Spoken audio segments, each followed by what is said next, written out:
Pour moi, l'adolescence, c'est un âge fondamental à partir duquel finalement chaque être humain se construit.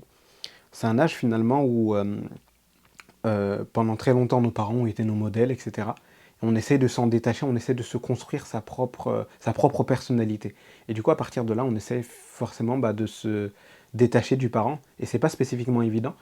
Et c'est ce qui va construire finalement notre personnalité adulte. Et pour cela, il faut qu'on ait un cadre et qu'on soit entouré de personnes qui comprennent cet âge-là, qui comprennent cet âge-là. Et c'est à cet âge-là, la chose la plus importante, à mon sens, c'est de prendre le temps d'écouter. Parce que ce qui est paradoxal, c'est qu'on parle souvent de crise d'adolescence, mais c'est parce qu'en fait, on impose plus de choses qu'on prend le temps d'écouter le besoin des adolescents et d'essayer de les accompagner. Donc je pense que cette perspective-là, elle est vraiment très importante.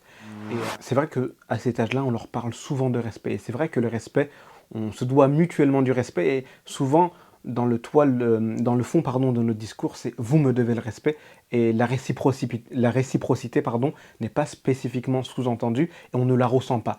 Et ce qui est important avec l'âge adolescent, c'est vraiment qu'ils sentent qu'ils sont dans un cadre bienveillant, un cadre de confiance, un cadre d'écoute. Et ça n'empêche pas, encore une fois, la rigueur et la justice. Le maître mot, je pense que c'est d'être juste.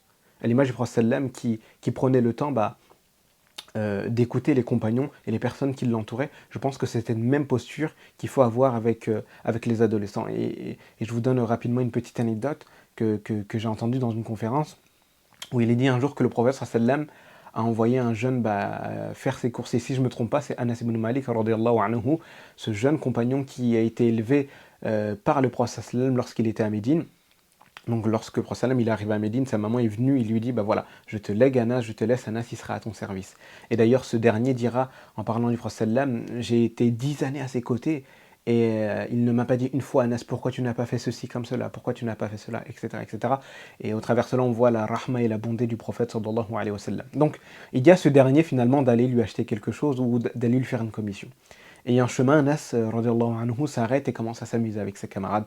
Et s'inquiétant, le prophète sort pour s'enquérir de qu'est-ce qu'il en est devenu d'Anas, et il l'aperçoit s'amuser avec ses camarades, et il lui dit, Anas, mais pourtant je t'avais demandé d'aller faire quelque chose.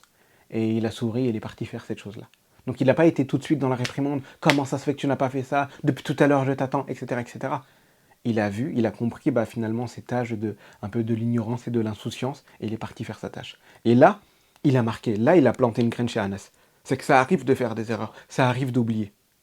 Ça arrive d'oublier. Et je pense que c'est très important. L'âge de l'adolescence, plus qu'on apprend et on est en train de se construire et façonner notre propre personnalité, on va forcément faire des erreurs. Ce que je veux dire aux éducateurs, c'est que laissons l'espace aux erreurs. Laissons l'espace aux fautes. Et par derrière, avec bienveillance, avec rahma, avec rigueur et justice, on corrige tout cela.